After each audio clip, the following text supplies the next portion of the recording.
Sang Raja Hutan yang tertangkap.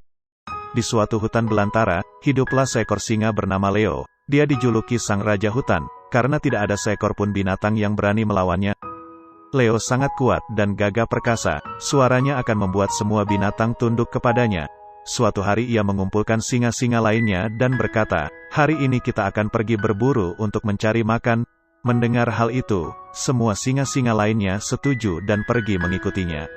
Dalam perjalanan singa lainnya berkata, "Raja, saya mendengar sesuatu yang mencurigakan, suaranya bukan seperti jejak binatang." Leo pun berhenti, dan dia mencoba untuk mendengar, akan tetapi dia tidak mendengar apa-apa. Karena dia adalah pemimpinnya, dia berkata, "Saya tidak mendengar apa-apa, karena itu kita harus tetap jalan." Akan tetapi singa lainnya memperingatinya sekali lagi untuk jangan pergi, tetapi Leo bersikeras dan memerintahkan untuk tetap berjalan.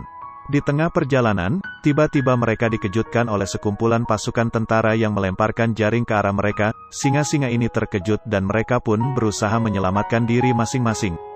Akhirnya Leo Sang Raja Hutan tertangkap oleh para tentara itu, dan teman-teman yang lainnya pergi dengan selamat. Leo tidak bisa berbuat apa-apa, kaki, tangan dan mulutnya diikat, ia dibawa di sebuah gua, dan ia pun dibuang di dalam gua itu. Setelah beberapa hari, ia merasa sangat lapar, karena ia tidak diberi makan, ia merasa sangat marah, dan ia berjanji akan makan apa saja yang ia temukan di gua itu.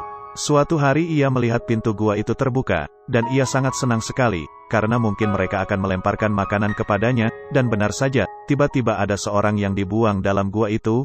Leo sangat senang, ia bersiap-siap untuk menyantap orang tersebut. Tapi tiba-tiba dia terkejut, karena yang tadinya dia merasa sangat lapar, berubah menjadi kenyang, dan ia sedikit pun tidak ingin memakan orang tersebut. Mulutnya tidak bisa dibuka, ia melihat orang itu sangat baik, ia sedang berdoa.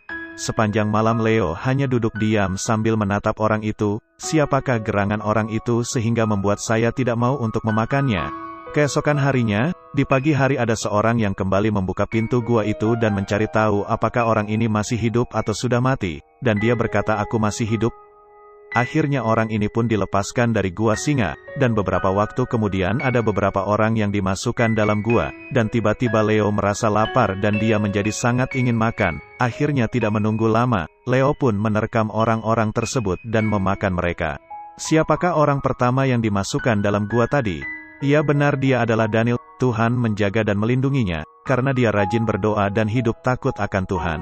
Siapakah beberapa orang yang dimasukkan dalam gua dan akhirnya dimakan oleh singa?